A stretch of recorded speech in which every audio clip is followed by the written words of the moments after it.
తిరుమల తిరుపతి దేవస్థానం అంటేనే ప్రపంచవ్యాప్తంగా మంచి ప్రసిద్ధి చెందిన క్షేత్రం అండి. మనం అన్య మతస్థుల దగ్గరికి వెళ్ళి ఆ లడ్డూని ఇచ్చినా కాళ్ళకి చెప్పులు తీసి చాలా గౌరవంగా తీసుకునే ఆ లడ్డూని వ్యాపార స్థలంగా మార్చి, తిరుపతిని వ్యాపార స్థలంగా మార్చి, లడ్డూని వ్యాపారంగా చేసి కల్తీ కలిపి ఈ రోజు కల్తీ కలపలేదు అనేసి మరీ నీచంగా అంత బహిరంగంగా తప్పు చేసి కూడా చేయలేదు అనేసి అంటున్నారు. చూడండి, మా సాధారణ మామూలు మనుషులు కూడా ఎలా తిట్టాలో కూడా మాకు అర్థం కావట్లేదు. అసలు మీరు కల్తీ చేయలేదు అది ఇదని వాళ్ళు మాట్లాడుతారమ్మా. కల్తీ చేయలేదండి, సిట్ రిపోర్ట్ కల్తీ చేశారని ఇచ్చింది కదా.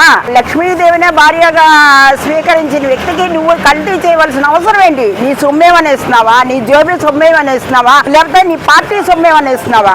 ఏది కలిపినా కల్తీయే. నువ్వు కల్తీ చేయడం తప్పది. చేసావా లేదా? తిరుపతి విషయంలో దర్శనం కానీ ప్రతి దాంట్లోని మోసమే. అలాగే లడ్డు కూడా ఈ రోజు చూడండి ఎంత సువాసన ఉంటుందో. ఈ గవర్నమెంట్ వచ్చిన తర్వాత జగన్ గారు ఉండేటప్పుడు అది అయోధ్యకి వెళ్ళింది లడ్డు. పెద్దవాళ్ళకి ఇచ్చారు. ఏది మన ప్రధానమంత్రి గారికి ఇచ్చారు, అమిత్ షాకి ఇచ్చారు. ఇలాగ పెద్ద పెద్ద వాళ్ళకు తెలియకుండా ఎంతమంది పంపించుంటారు. వాళ్ళు ఎంతసేపు రప్పాలాడించుకోవడం తప్ప రెండోది వాళ్ళకి తెలియదు. వాళ్ళు ఇప్పుడు అంబటి రాంబాబు కాదు, జోగి రమేష్ గారు కాదు, ఇంకొకళ్ళు పంపిస్తారు అవసరమైతే. వాళ్ళు కులాల వారి రాజకీయాలు చేస్తారు కానీ రాష్ట్రం అభివృద్ధి చెందాలన్న ఆలోచన వాళ్ళకి ఎంత కూడా లేదండి.